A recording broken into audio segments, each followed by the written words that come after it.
¿Cómo le va? Un gusto de estar nuevamente con ustedes a través de los protagonistas del fin del mundo. Hoy, en los primeros bloques, vamos a poner al aire una entrevista que años atrás realizamos a una docente de Ushuaia, ya vive en estos momentos en Buenos Aires. Me refiero a Ana María Baldoni, muchos vecinos, antiguos pobladores la deben recordar. Ella fue docente de esta escuela, número 1 que tenemos a mis espaldas, hacia la década del 60. Llega acompañando a su marido que estaba trabajando en uno de los tantos buques que surcan las aguas del sur argentino. Compartimos ya la primera parte de esa charla. Nuevamente en Ushuaia. Otra vez. Ligada por lazos familiares también. Exactamente. Pero más allá de eso, me imagino que siempre recordando esta ciudad, de la cual hoy vamos a hablar. Muy feliz de estar acá, muy feliz de estar acá, rememorando. Es un poco el túnel del tiempo, ¿no? Sí. Es como volver a revivir cosas. Ya sea 3 días, 3 años que estuvo aquí, ¿no? 3 años. Cuéntenos, y para quien la está escuchando y viendo, ¿por qué vivió en Ushuaia? Bueno, ¿Qué circunstancias? llegamos acá por destino de mi esposo en febrero del año 1962, yo embarazada y con 2 niños de 3 años y 1 año y 1 mes, a vivir acá. Bajamos del avión muy vestidos de verano. Claro. Y realmente llegó mi marido con el tiempo justo para abrir las valijas, esperar el transporte naval que traía la mudanza, y a la semana llegó el transporte, abrió los cajones y él se tenía que ir a navegar, así que yo me quedé muy sola realmente acá. No había todas las comodidades que hay ahora. Teníamos las casitas allá de la misión, la casita alta, la misión alta, y no teníamos vehículo. Había un micro de la base, el micro verde, que daba toda la vuelta. Pero bueno, fueron épocas muy hermosas. Ahora vamos a empezar a hablar sobre eso, que de eso justamente se trata el programa, contar cómo era la Ushuaia de antes, sí. Que muchos la vivieron, de distintas maneras.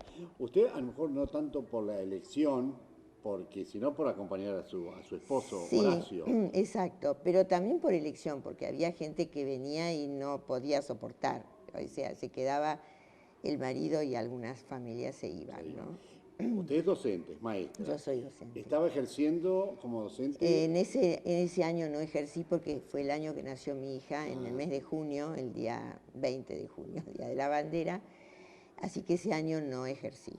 Ana María, nacida de origen chaqueño, pero que vivió en Santiago del Estero, sí, después en Buenos Aires. O sea que, digamos, que ha pasado por distintas provincias.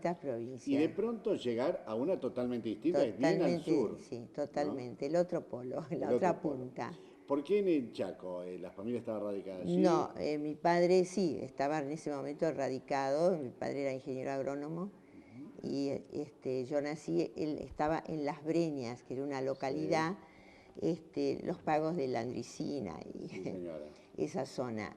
Y mi madre, después que nos fuimos a Santiago del Estero, estuvimos 2 años ahí, esperaba a mi hermano y volvimos a Las Breñas para que la atendiera el mismo médico que la había atendido cuando yo nací. Por supuesto que yo nací en la casa con auxilio del médico partero y mi padre, sosteniendo un farol de querosene. Bueno, todo bien. A pesar de eso, mi madre quiso volver a tener a mi hermano. Y después lo lleva por el trabajo de su padre a otros lugares, a Santiago del Estero, exactamente a la Banda. Sí. Ahí yo hice hasta 4º grado en la escuela normal de la Banda. Y después en el año 50 nos fuimos a Buenos Aires. Mis padres más que nada por estudio nuestro, en fin, bueno, circunstancias. Él pidió traslado, se arrepintió mucho después. Pero transcurre que su juventud. En mi juventud, en Buenos Aires. Exacto, en Buenos Aires, en Villa Urquiza. En Villa Urquiza. Y ahí un buen día conoce a Horacio. Conozco a Horacio, sí, a mi futuro esposo. Sí. Sí.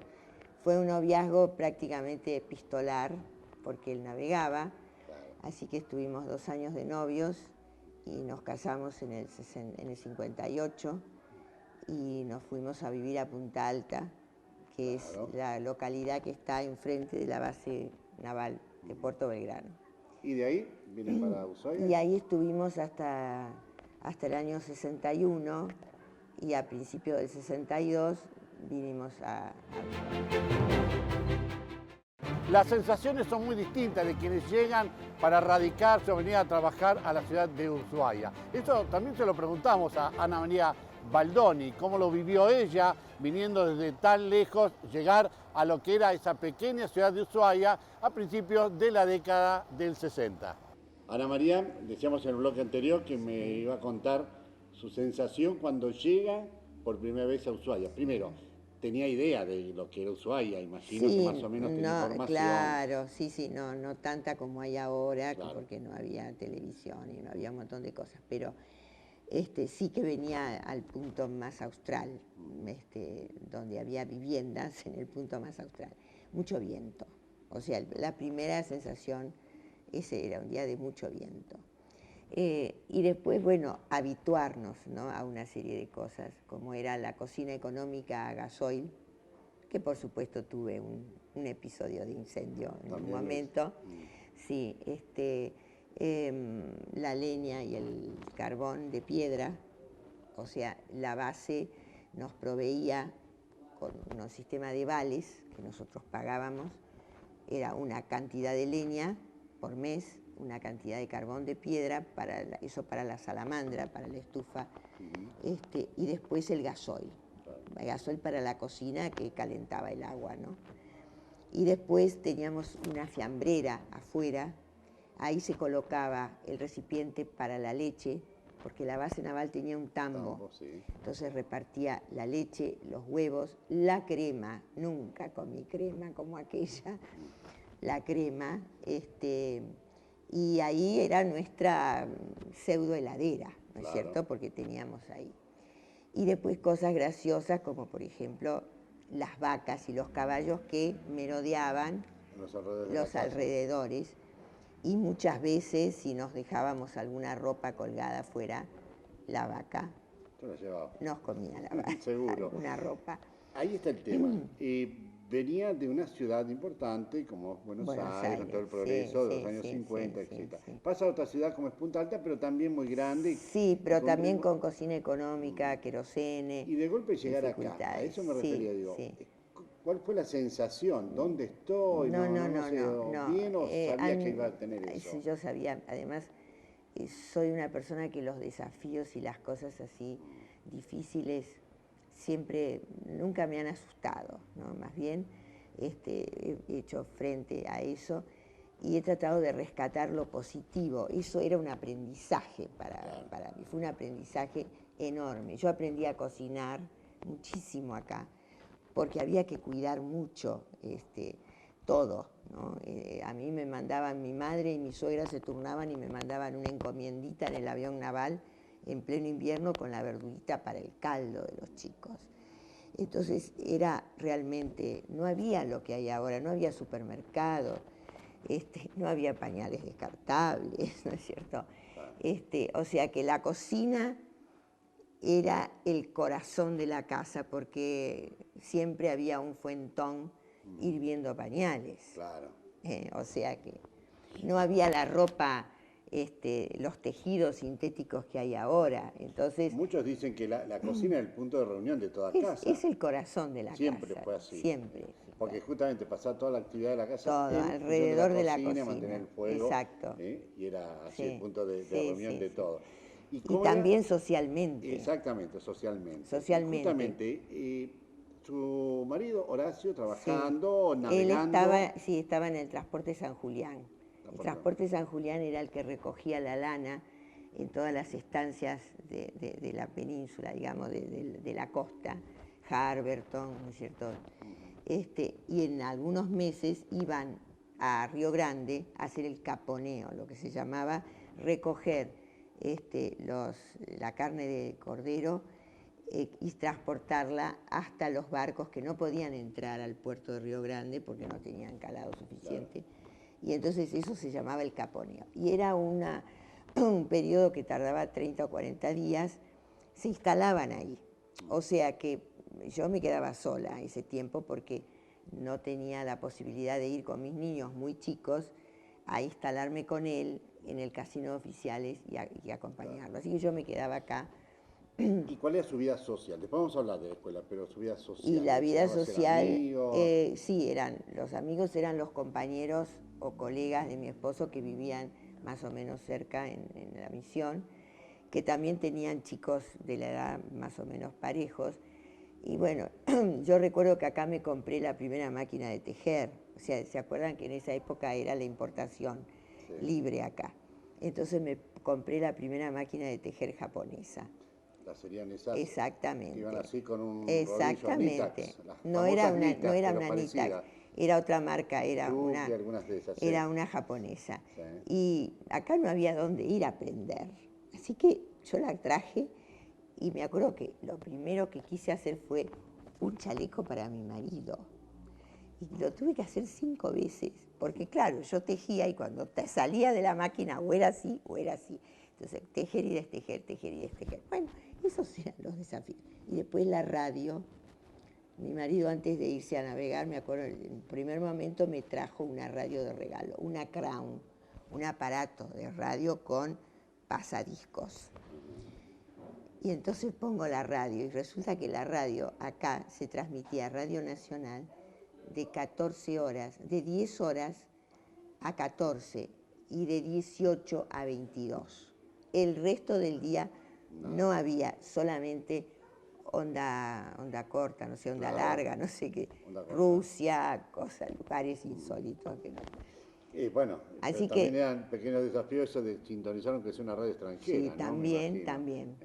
Bueno, y así iban transcurriendo los días. Los días y hasta que, bueno, ese fue el primer año más difícil, que fue cuando yo no trabajé con los niños bebés. Claro, porque esa primera parte usted no trabajó, dedicada a la familia. Esa parte a la familia, sí, a la familia y sola, bastante sola.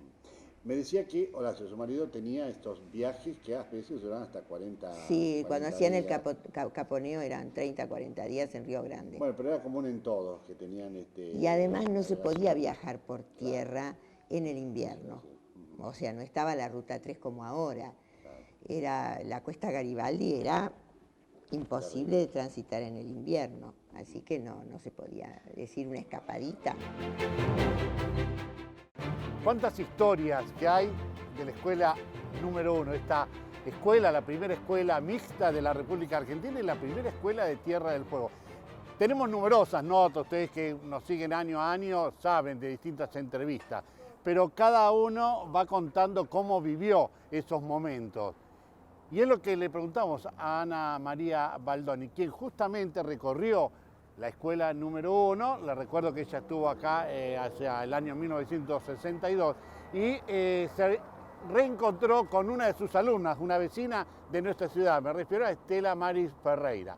Vamos entonces a más testimonios de Baldoni y su exalumna Estela Maris Ferreira. Finalmente saca a relucir su título docente y tiene posibilidades de trabajar en la escuela número 1. En la escuela número 1. Estaba, recuerdo, la señora Zulema de Shepansky, Beban Shepansky, que era la directora, me recibió muy, muy afectuosamente y me dio quinto grado. Quinto grado. Recuerdo el aula, el otro día estuve con Me contaron que estuvo ahí en el lugar. Con mi exalumna nos sacamos una foto. Claro, el aula no estaba con los bancos que teníamos nosotros y el escritorio que teníamos nosotros. Pero fue un año muy, muy hermoso. Y al año siguiente había 2 primeros superiores. Y entonces la señora Zulema me pidió si yo me podía hacer cargo del superior B, que era el que tenían los chicos con más problemas, dificultades de aprendizaje, porque no había cantidad de maestras. Y el otro primero superior lo tomó otra chica que en realidad no era maestra, era bachiller, pero no había, y entonces era lo que había, ¿no es cierto? Y entonces convinimos así, y ella quedó con el primero superior A y yo con el primero Cuando superior hablamos B. primero superior, estamos hablando de lo que hoy es segundo grado. Antes era Lo primero que era inferior, primero y segundo, claro, exactamente. segundo. Y nos habló de Zulema como directora, recuerda a otros colegas, Sí, compañeros de como trabajo. no, Estaría bueno- Ñata Restovich, que Restovich. espero tener un momento para ir a saludarla porque no la vi el día de la escuela, del acto. Chichita Canga también era compañera. La señora Elsa de Fadul también, éramos compañeras. La señora Vera, que yo tuve a Laura Vera Laura. de alumna. Bueno, de los alumnos recuerdo a muchos, ¿no? Paula Veronese, que Bueno, ahora no tampoco la pude está, ver no porque está no acá en está. la La Mari Ferreira, Ana Mabel. María Gortan. O Ana María Gorta, Mabel Sí, Rodríguez. Mabel Rodríguez. Mabel Rodríguez fue de primero superior. Sí. Mabelita, la mamá tenía un negocio ahí frente al correo, por ahí, creo que se llamaba Estelita o Gracielita. Casa Gracielita. Casa Gracielita. Muy bien. Sí, Eduardo Padín también. Leonardo, este chico, el apellido del el almacén, primer argentino o el argentino. Pique. No, ahí me está fallando mi memoria. Leonardo, bueno, también he ido a verlo cuando tenían el negocio acá, en la primera o la segunda, en esta o la Buriati, otra. usted está hablando de Exacto, Buriati. Buriati. Y usted habla de exalumnas y nosotros estamos grabando, le vamos a pedir, allá hablaba Estela Ferreira, vamos a decirle a Estela que se acerque, Estela que se acerque, como exalumna que la ha acompañado.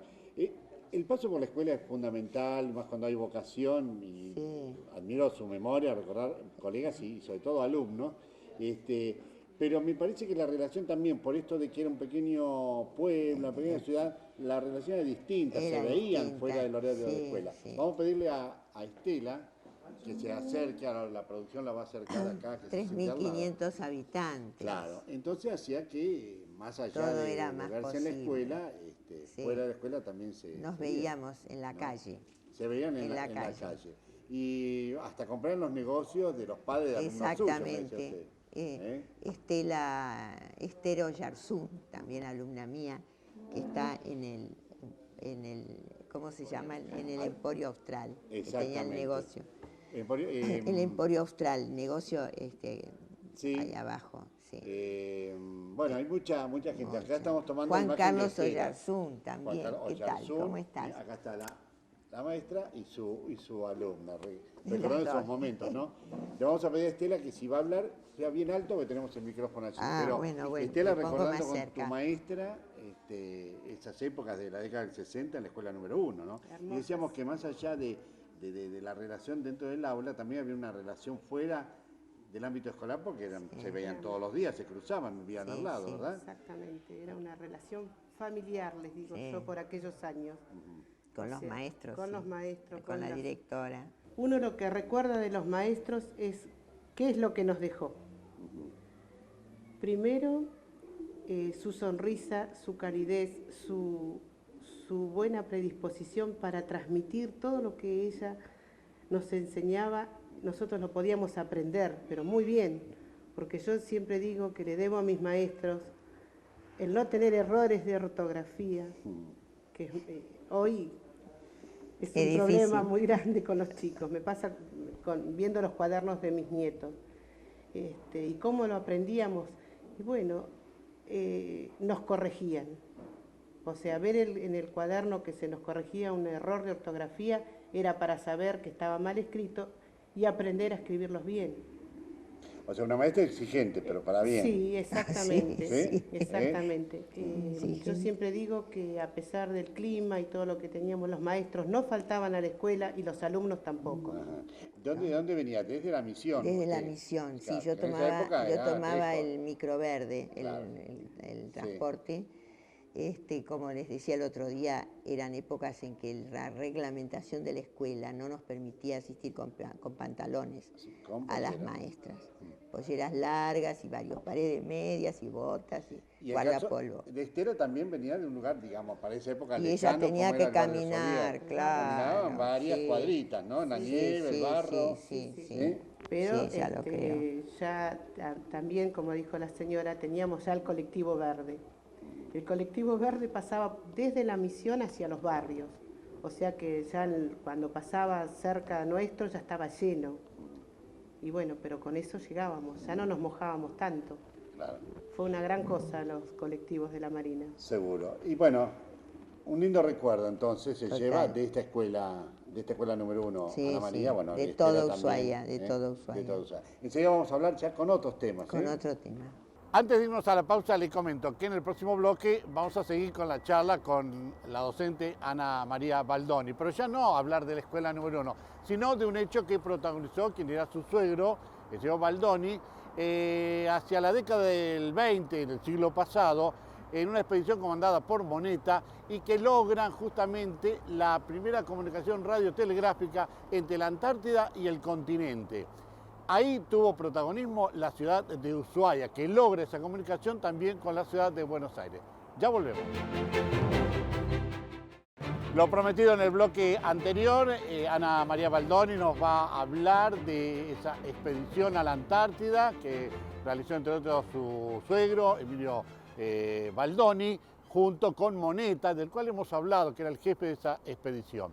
Y también va a ir acompañado de imágenes de esa época, de la década del 20, filmada durante la expedición antes o minutos antes de esa comunicación tan histórica. Y que nos hable un poco de Emilio Baldoni, Mi suegro. Y cuéntele a la gente por qué estamos hablando de Emilio Baldoni. ¿Quién fue? Bueno, mi suegro fue personal radiotécnico civil de la Marina.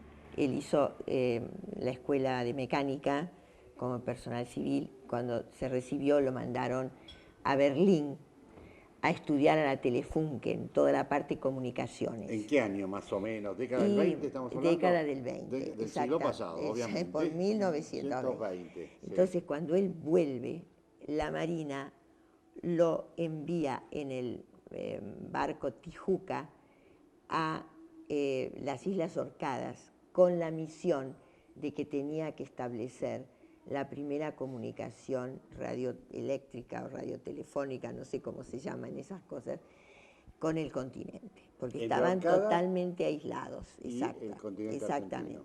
Entonces él parte en una expedición a cargo del director de José Manuel Moneta, 5 integrantes solamente. El barco los dejaba en la isla Orcada, en las Orcadas, y se volvía.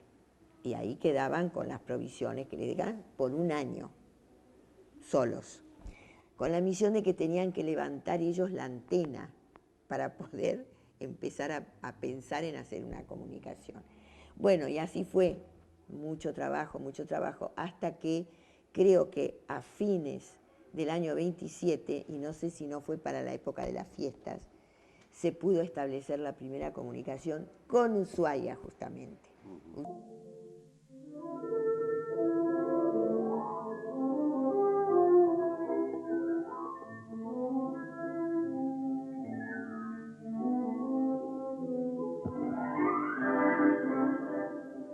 A pesar de la llegada del invierno, proseguimos febrilmente con la construcción de la torre para sostener las antenas de la primera estación radiotelegráfica permanente que, al mismo tiempo, instalábamos en la región antártica.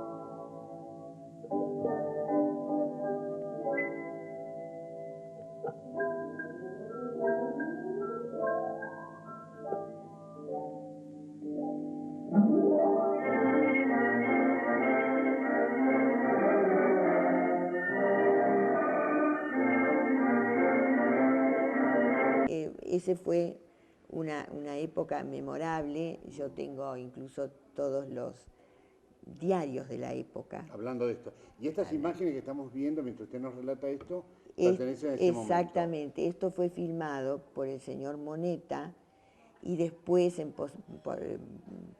posteriores viajes que él hizo a Europa, hizo pasar esa película muda, en fin, distintos sistemas hasta que lo hemos ido pasando. Claro, VHS y hoy a Exacto, DVD. no sé Exacto. ya todo lo que pasó, se va porque pasando. son muchos años. Pero él tenía ideas, usted ha tratado a su suegro, Sí, a Emilio. sí, por supuesto. Él les contaba de esta experiencia en el Sí, familiar sí, y tenía tenía- idea de lo importante como hecho histórico. Muy claro, a veces uno cuando lo está viviendo no es totalmente consciente, ¿no? Es decir, lo toma como una cosa natural y lógica, pero después a través del tiempo y de las nuevas tecnologías que uno ve ahora, todo el material que tienen en la Antártida para cualquier cosa que quieran hacer, ellos no tenían absolutamente nada, desde tener que ir a buscar los huevos de los pingüinos, cazar, pescar, porque no siempre estaban disponibles las provisiones. Tenían un cocinero, creo que Fritz o Franz, que era un alemán, y bueno, siempre había esas anécdotas, ¿no? Y un pequeño cementerio, porque en expediciones anteriores hubo gente que falleció y bueno, están enterrados ahí. Así que experiencias de, bueno, de que alguien que se cae en una grieta y cómo hicieron para rescatarlo, temporales, sí, muchas Y cosas. siempre rescato que estamos hablando 1927. 1927. donde no había un gran avance tecnológico, Nada. los elementos, hasta las Nada, herramientas para utilizar, nada, ¿no? todo. Bueno, Ana, yo le agradezco mucho La agradecida haya, soy yo, realmente. contado estas historias y la intervención de Estela Ferreira también, una gran amiga. y Todo querida se ha vecina. ido cerrando en un círculo Fíjese, perfecto. exacto. Emilio, Nada es casual. Emilio va a la Sorca de su suegro, que Sí. pertenece a Tierra del Fuego, a la provincia de Tierra del Fuego. Su sí. hija nacida en Sí, Ushuaia, en Tierra del Ushuaia, Fuego. sí. Que usted viene a Tierra del Fuego y la vuelta a la vida hace que su hija hoy esté otra vez acá. Vuelve acá y todo. Fíjese que todo viene con Todo en la cierra, zona, ¿no? En la provincia. todo cierra. Así que le agradecemos mucho su simpatía, su predisposición Gracias. y estas ganas de compartir con Gracias. otras personas estas Y historias de ojalá vida. pueda seguir viniendo y que puedan hacer acá un nuevo grupo Alma. Exactamente, con me eso nosotros interesa. nos comprometemos a Eso me darle interesa difusión mucho. y Porque hay en mucha sucesivas gente que hay emisiones que mostrar ayudar. los lugares donde Hay pueden mucha gente contactarse. que hay que ayudar, muchísima. La verdad que queremos agradecer, como lo hacemos con todos los que dan su testimonio y nos relatan estas hermosas historias, y en este caso a Ana María Baldoni, que ella cada tanto visita esta ciudad porque tiene familiares radicados en Ushuaia, y también el testimonio de nuestra querida vecina Estela Mari Ferreira. Vamos a una nueva pausa y estaremos ya con la entrevista realizada a Aurora Manella.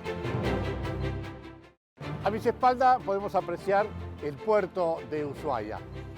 Vinimos hasta este lugar para la apertura de este último bloque porque este puerto, pero el antiguo puerto de Ushuaia, hablamos de la década del 40, finales de la década del 40, recibió al buque Génova, en esa larga travesía desde Europa hacia el fin del mundo, hacia la ciudad de Ushuaia, trayendo muchas familias italianas para radicarse en este lugar y comenzar con una serie de obras que hoy perduran. Muchas de esas familias siguen viviendo aquí. Otras decidieron trasladarse a otros lugares una vez que culminó el contrato con la firma del señor Borsari. Entre esas familias está la que pertenece a Aurora Manella, quien después de muchos años volvió a la ciudad de Ushuaia, a su querida Ushuaia, cuando llegó en 1948. Y ella nos cuenta y nos da su testimonio de cómo vivió todo ese tiempo en nuestra ciudad. Lo compartimos. La vida tiene esas cosas, ¿no? Fue casualidad de que usted visite una vez más Ushuaia aquí en Tierra del Fuego, pues está muy ligada a parte de su vida. Sí, muy ligada, porque fue el primer lugar que yo conocí de este gran país. Exactamente. Bueno, vamos a contarle, a compartir con quien nos está viendo y escuchando esta historia de vida que es maravillosa. Usted llegó en 1948. Exacto, en octubre. En octubre. ¿Cómo llega? Cuéntelo. ¿Cómo llego? Y bueno, después de la guerra, evidentemente, el trabajo era difícil para las familias, para los padres, para las madres. Y cuando se supo que podíamos emigrar a América, que para mi padre América era todo América, donde uno podía trabajar y llegar a ser alguien, sin guerra, sobre todo sin guerra. Estábamos muy cansados de estar separados, las familias. Entonces, poder viajar los tres juntos, que éramos los únicos, digamos, integrantes íntimos de la familia, mis dos padres y yo, que estuvimos separados durante la guerra, fue muy importante porque justamente el empresario que nos trajo a toda la familia. Y entonces, bueno, hicimos los contactos, mi padre, y viajamos desde Génova en una nave que se llamaba Génova. Estamos hablando de Carlos Borsari. Estamos hablando de Carlos Borsari, que entiendo que el mérito de él ha sido muy importante porque ha sabido organizar nada menos que 2 barcos que en total hacían más de 2.000 personas, familias, con chicos, y a nosotros no nos faltó nada. En barcos que eran barcos viejos utilizados para la guerra. No eran cómodos como los barcos de ahora con camarote, no, era un gran camarote para las mujeres y otro gran camarote para los hombres. Y él, sin embargo, nos adaptó a todo eso. Tuvimos nuestro cura, nuestro médico, nuestra comida, nuestras alegrías, y él sobre todo creo que ha sido el líder que nos trajo con mucha esperanza. Vamos a hablar un poquito de su lugar. Usted obviamente es italiana, sí, de Padova. Háblenos un poquito de esa vida, esos primeros años, si bien usted vino de muy chiquita a Ushuaia. Sí, yo nací en Padova, pero últimamente vivía en Leñago, provincia de Verona, que está en la zona, ¿no? Bueno, yo lo que más recuerdo era haber estado pupila en un colegio de monjas, por eso para mí fue muy importante estar con mi familia, con mi padre y mi madre, en razón de que mi madre tenía que trabajar, mi padre estaba en la guerra y así fue desde el año 41 que yo nací hasta cuando terminó la guerra, ¿no? Y bueno, ¿qué fue allá? Yo fui pupila y siempre mi temor era quedar huérfana. Están hablando de sus padres, de papá Baltasar, mamá Teresa. Mamá Teresa. Que me decían minutos antes de grabar esta entrevista que vivió situaciones, usted recuerda, situaciones muy feas. Bueno, toda la guerra es fea, pero situaciones particulares. Sí, exactamente. A pesar de ser muy chiquita, yo tendría 4 años ya sobre el final de la guerra, estando en el colegio pupila, recuerdo que una noche con todas las cortinas negras, para que no se viera la luz, las sirenas sonando, yo en la iglesia con las monjas, mi madre conmigo, pues ya había quedado sin trabajo, y rezando en la iglesia. Escuchamos una gran explosión y a la mañana siguiente lo que hubiera sido nuestro lugar, digamos, de refugio por los bombardeos, que era cuando avisaban dónde había que ir, había sido tocado por una bomba que le dio justo en la boca, la entrada, y quedó un gran hoyo de una manzana prácticamente, y si hubiéramos estado ahí, hubiéramos muerto todas. Justamente, Un milagro. Un milagro. La fe nos lleva a decir, a concluir que fue un milagro.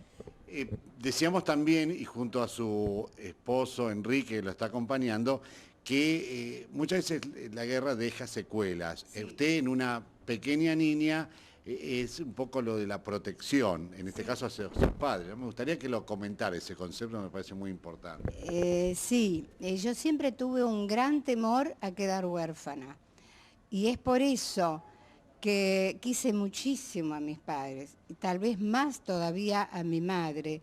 La cuidé tanto, digamos, a los dos, de una manera que ofrecía mi vida. Cuando ella estaba enferma, yo ofrecía mi vida a Dios, pero que no me la quitara.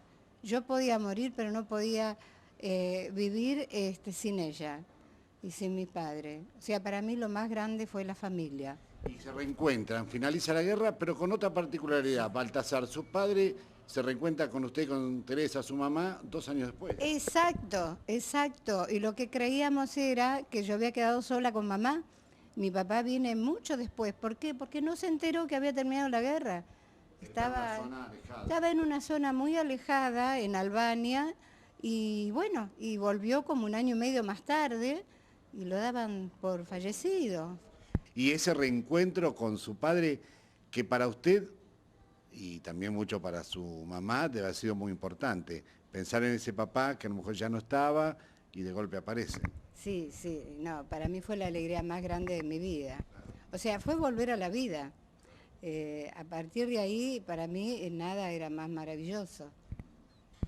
¿Cómo, tal vez se lo haya contado a sus padres, cómo se entera él de esta posibilidad que Borsari estaba buscando gente para traer a América, específicamente a Tierra del Fuego? Y bueno, hablando con vecinos del lugar donde él trataba de reiniciar su trabajo, ahí en la zona de Leñago, ¿Qué trabajo hacía su papá?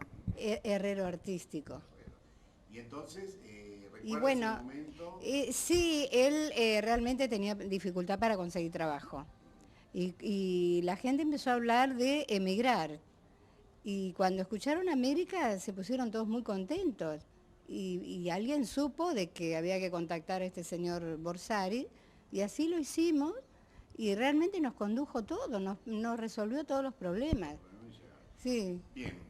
¿Qué edad tenía usted cuando emprenden el viaje a América? Y bueno, eso fue en septiembre y yo tenía 6 años largos, 6 años y 8 meses, sí.